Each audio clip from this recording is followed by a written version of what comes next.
भाग में है भाग भाग बताओ कौन से भाग में मत करिएगा।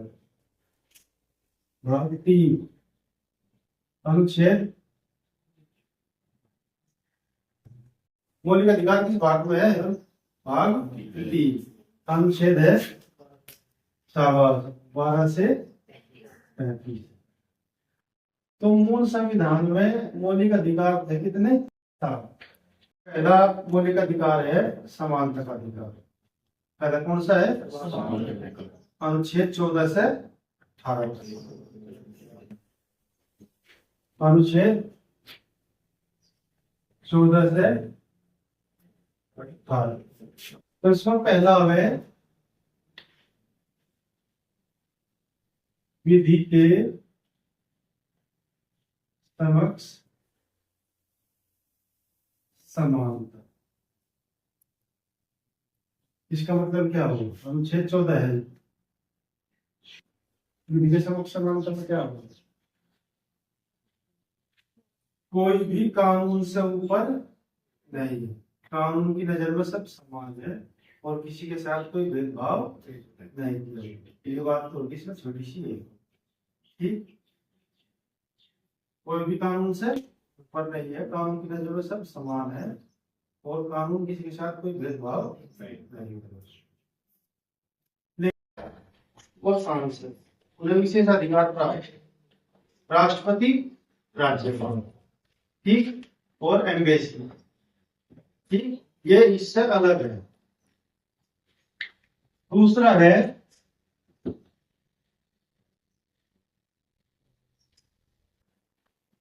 मूल वंश,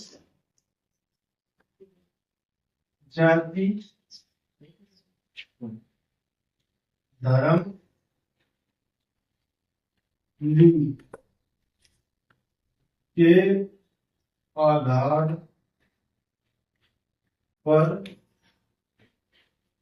भेदभाव नहीं, या मूल वंश, जाति, धर्म की समानता, विषयों की समानता। कौन सा अनुच्छेद है भाई? अनुच्छेद। इसमें क्या है? भारतीय संविधान कानून किसी भी व्यक्ति के जन्म स्थान, वंश, जाति और धर्म के आधार पर कोई भेदभाव नहीं करता, सभी समान है, चाहे वो स्त्री हो चाहे वो पुरुष हो। तीसरा बताओ।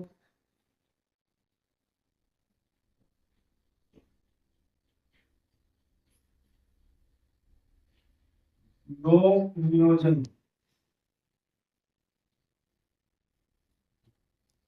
में अवसरों की समानता।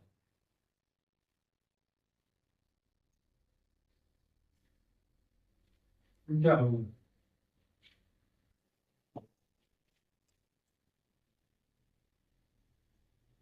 मतलब है भाई अनुच्छेद 16 रोजगार के अवसरों में समान, रोजगार के अवसरों में समान, यानी कि संविधान या कोई भी सरकार किसी भी व्यक्ति के साथ कोई भेदभाव नहीं करने की नौकरी देगी। जब ये देश में लोक नियोजन में अवसरों की समानता, यानी कि रोजगार के अवसर जो भी होंगे उनमें सबको समान अवसर दे जाएगा, किसी के साथ कोई भेदभाव नहीं किया जाएगा। अब इसमें स्थिति आ गए, आप लोग इस मुद्दे को उठा सकते हो कि आरक्षण क्यों है? बात ये भी भाई सबको अवसरों की समानता है तो आरक्षण क्यों है? अब आरक्षण की स्थिति यह है, अनुच्छेद 340 है,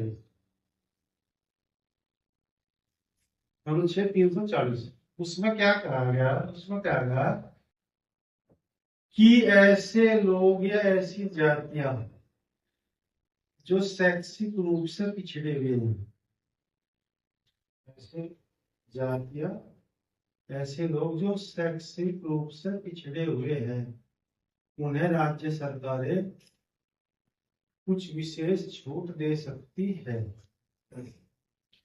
कह तो दिया समय, लेकिन उस पर गौर किसने दिया। फिर 1978 में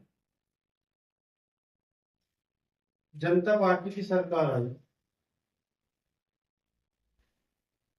और इसने एक आयोग गठित किया, बीपी मंडल आयोग। प्रधानमंत्री थे भारत के भाई 1970 में मोरारजी देसाई। तो बीपी मंडल ने अपनी रिपोर्ट दी और उसने कहा 78 में जनता पार्टी की सरकार आई और इसने एक आयोग गठित किया, बीपी मंडल आयोग। प्रधानमंत्री थे भारत के भाई 1970 में मोरारजी देसाई। तो बीपी मंडल ने अपनी रिपोर्ट दी और उसने कहा कि 3745 जातियां 3745 जातियां ऐसी है जो आर्थिक और शैक्षिक रूप से बहुत ज्यादा पिछड़ी हुई। आर्थिक और शैक्षिक रूप से बहुत ज्यादा पिछड़ी हुई है। तो इसमें जो ये जाति का टोटल आया, भारत की कुल आबादी के 52% आई। अभी आप लोग देख रहे होंगे, मतलब बिहार में जातिगत जनगणना है, क्योंकि आज भी शैक्षिक और आर्थिक रूप से जातियां पिछड़ी हुई है, आज भी है। तो इस समय भाई यहाँ हो गया। अब कुछ लोग क्या कर रहे हैं, सिटी वाइज बहुत नीचे चले गए, हमारे बहुत ऊपर लगे, वो मामला दूसरा है। तो ये ओबीसी की थी भाई। भारत की कुल आबादी की 52% जातियां शैक्षिक और आर्थिक रूप से पिछड़ी हुई थी। अगर इसमें हम एससी और एसटी को भी जोड़ दें तो ये परसेंटेज जो है 70% के आसपास बैठे हैं। ये परसेंटेज यानी कि 70% भारतीय आज भी आर्थिक और शैक्षिक रूप से पिछड़े हुए हैं। तो इसने अपनी बीपी मंडल आयोग था, बीपी मंडल आयोग ईशर मंडल आयोग को बोल रहे हैं। ध्यान रखिए, पूरा नाम दस का बीपी मंडल मंडल आयोग। मंडल आयोग ने अपनी सिफारिश में कर दी थी अपनी 52% जातियां बताया इसने, एससी एसटी को छोड़कर, इन्हें छोड़कर। ठीक है भाई। अब सरकार की हिम्मत थी कि अगर इन जाति को हम आरक्षण दे सकते। 1990 में भारत के प्रधानमंत्री बने वीपी सिंह।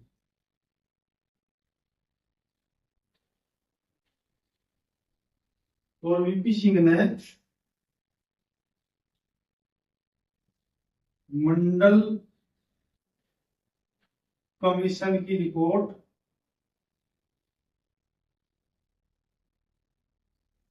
लागू कर दी 1990 में। मंडल कमीशन की रिपोर्ट लागू कर दी और ओबीसी को आरक्षण दे दिया भाई 27%, जो आज भी है।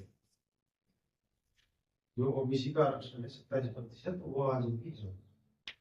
27 तो हो गए। और 22.5% हो गया इनका दोनों। 22.5। मेरे भी याद है जब यह रिपोर्ट लागू हुई, आरक्षण की बात करी, तो एक नारा आया फिर, मंडल और कमंडल। मंडल और मंडल ओबीसी का प्रतिनिधित्व था, और कमंडल जॉर्जिया ना भाजपा की शायद ये स्वर्ण जातियों का प्रतिनिधित्व है। ठीक, तो इन्होंने विरोध करा और पूरे भारत में मतलब कई सौ लोग तो मारे गए थे इसमें, और सरकारी संपत्ति को बहुत ज्यादा नुकसान हुआ था, बल्कि आनंद जाम लगा था, बस रोडवेज बस तोड़ के आग लगा दी, विरोध करा। मतलब जो ये 30% जातियां थी, स्वर्ण जातियां थी, इन्होंने इसका विरोध करा कि आरक्षण की यहाँ कोई जरूरत नहीं है। ठीक है भाई, तो फिर भी वो लागू हो गया। फिर 1990 में ही वीपी सिंह की सरकार गिर गई, और 1991 में भारत के प्रधानमंत्री बने पीवी नरसिम्हा राव। इन्होंने एक काम करा, जैसे अब ईडब्ल्यूएस आरक्षण है, सामान्य जाति है, ईडब्ल्यूएस है ना, तो सबसे पहले ईडब्ल्यूएस की सिफारिश किसी ने करी? ईडब्ल्यूएस, देखिए समझने की जरूरत है, आगे जाए। इसने कहा कि भाई 27% तो हो गया ओबीसी का, 22.5% हो गया एससी एसटी का, क्या 10% आरक्षण दे दो ईडब्ल्यूएस को, यानी कि जो स्वर्ण जातियां, सामान्य जातियां आर्थिक रूप से पिछड़ी हुई, आर्थिक रूप से, तो ये सुप्रीम कोर्ट ने कैंसिल कर दिया। सुप्रीम कोर्ट ने कहा कि आप 50% से अधिक आरक्षण नहीं दे सकते। अब अगर हम बात करें, फिर नहीं घूम सकता है, जितना ये जातियों का प्रतिनिधित्व है उस हिसाब से अगर आरक्षण दिया तो आरक्षण हो जाएगा। फिर नरेंद्र मोदी ने जो है ईडब्ल्यूएस की सिफारिश करी, इसका मतलब ये होगा लोग सारे ईडब्ल्यूएस को 10% आरक्षण, ईडब्ल्यूएस को 22.5 हो गया, 27 हो गया, और 10% हो गया भाई। ठीक, अब इसमें भी एक स्थिति लागू कर दी, क्रीमी लेयर, यानी कि ऐसे लोग, ओबीसी की ऐसी जातियां जो आर्थिक रूप से सक्षम है, आर्थिक रूप से सक्षम है, उन्हें ओबीसी के आरक्षण नहीं दिया जाता। वो मतलब है चल सब कुछ रहा है। तो इसमें फिर अब इसमें ही आवे लोग नियोजन के समांतर महिला महिला का आरक्षण दिया है भाई, कितने फीसदी आरक्षण है महिलाओं को? 33%। ठीक, अगर 100 सीट है, 100 में 33% किसकी होगी? महिलाओं। कुछ नौकरी में लागू कर दी, कुछ रहेगी, तो भविष्य में संभावना यह है कि वोट 10 साल में आंकड़ा जो है 33% से ऊपर जाए, क्योंकि अभी इतने विकसित नहीं है, सबको समान देगा, 1000 की वैकेंसी निकाल ली और वो कर, ठीक है। तो ये होगा भाई इसका लोक लोक नियोजन में अवसरों की समानता, क्षमता है।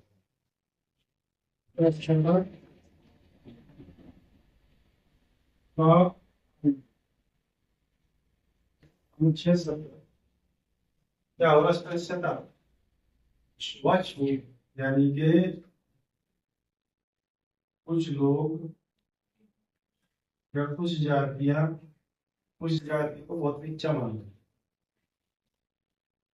और उनका हाथ लगाने से पहले,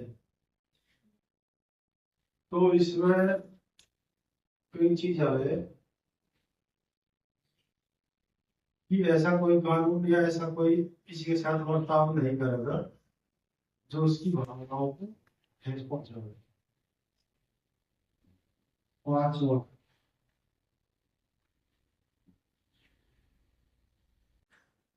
उपाधियों का अंग। कायदे आजम किसे कहा जा रहा है? अब आप लोगों ने गवर्नमेंट जनरल पढ़े होंगे, Lord William Bentinck, Lord Dalhousie, Lord Cornwallis, ये पढ़े होंगे। तो ब्रिटेन में लॉर्ड की उपाधि थी, ठीक है भाई। और ऐसी किसी भी उपाधि का भारतीय संविधान निषेध करेगा, ऐसी कोई उपाधि नहीं दी जाती। अब आ जाओ दूसरा मौलिक अधिकार, पहला तो ये हो गया। दूसरा स्वतंत्रता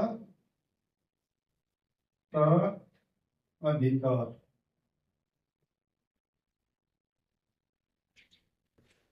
1922। अब अनुच्छेद 19 ले लो पहले। अनुच्छेद 19 रहित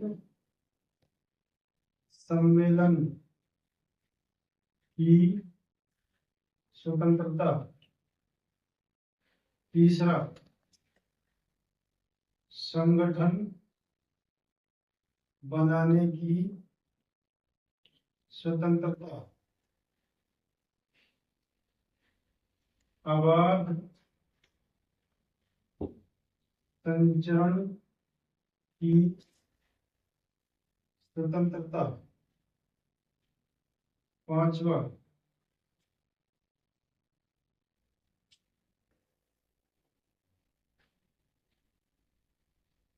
जीविकोपार्जन की स्वतंत्रता। छठा अपराध दोष सिद्धि के संरक्षण। ये है भाई अनुच्छेद 20। इसमें क्या है? किसी भी व्यक्ति को अगर पुलिस गिरफ्तार करे, ठीक, तो उसे अपना बचाव करने के पूरी छूट है, बचाव करने का अधिकार है। बचाव कैसे करेगा वो? वकील करेगा, सीधी सी बात है। इसमें दो चीज आवेगी। अगर आप सपोज करो आपको पुलिस पकड़ कर ले, तो आप वकील करोगे, मुकदमा लड़ोगे नहीं लड़ोगे? एक चीज इसमें है, या आप है खुद न्यायाधीश कहूंगा, मैं अपना जो वकील हूं अपना खुद हूं। 20। अब है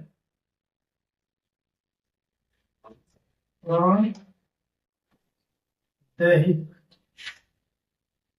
स्वतंत्रता का अधिकार। अनुच्छेद 21 जो सबके काम है। किसी व्यक्ति की जितनी भी व्यक्तिगत बातें हैं, इसमें निजता का अधिकार हो, सोने का अधिकार हो, रोजगार का अधिकार हो, कमाई करने का अधिकार हो, सारे के सारे इसमें आएंगे। यानी कि प्रत्येक व्यक्ति को अपनी सुरक्षा का अधिकार है, ठीक। इसमें है अनुच्छेद 21। अब मैं पहले ही कहा था, हम लोग शुरू में कि मौलिक अधिकार में है जिन्हें सरकार भी स्थगित नहीं कर सकती। ये दो ऐसे हैं, अगर भारत में आपातकालीन स्थिति लागू हो जाए तो सबसे पहले तो ये अधिकार खत्म है। अगर भारत में अनुच्छेद 352 का प्रयोग होगा आपातकालीन परिस्थिति में, सबसे पहले ये अधिकार स्थगित होगा। लेकिन चाहे कुछ भी परिस्थितियां हो, कुछ भी हो जाए, ये मौलिक अधिकार स्थगित नहीं होगा। नजरबंदी अनुच्छेद 22, इसमें यह है कि किसी व्यक्ति को नजरबंद नहीं किया जाता। नजरबंद का मतलब है बस उसका काम न करता। जैसा आप लोग, आपको कोई यहाँ है, पुलिस को शक हो गया, पहले गड़बड़ करवा सके, कहीं दंगे करवा सके, चाहे कहीं लूट करवा सके, तो पुलिस आपको नजरबंद कर लेगी। पहले जो कुछ काम करना इस कमरे में कर ले, बाहर से जान दे। जैसे जब धारा 370 समाप्त ये सरकार है, तो जम्मू कश्मीर के जितने भी नेता थे सारे नजरबंद कर देते हैं, क्योंकि काम मतलब घर से बाहर ही निकलते। ठीक है भाई। फिर है भाई शोषण के विरुद्ध अधिकार, अनुच्छेद 23 और 24। इसमें दो आ गए।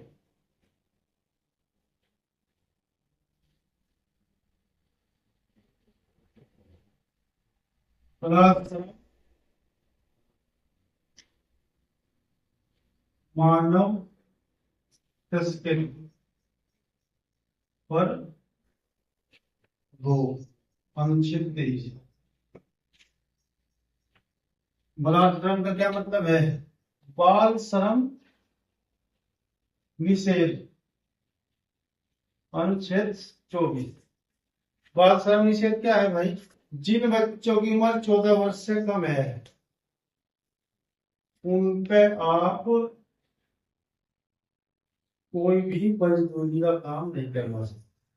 ठीक, सभी थानों को सब रिपोर्ट है। अगर कोई ठीक से आ जाए, चाय की दुकान पर देखो बहुत छोटे छोटे बच्चे हैं, तो पुलिस को अधिकार है और जाकर दुकानदार के खिलाफ रिपोर्ट कर सकते हैं बिना किसी शिकायत के।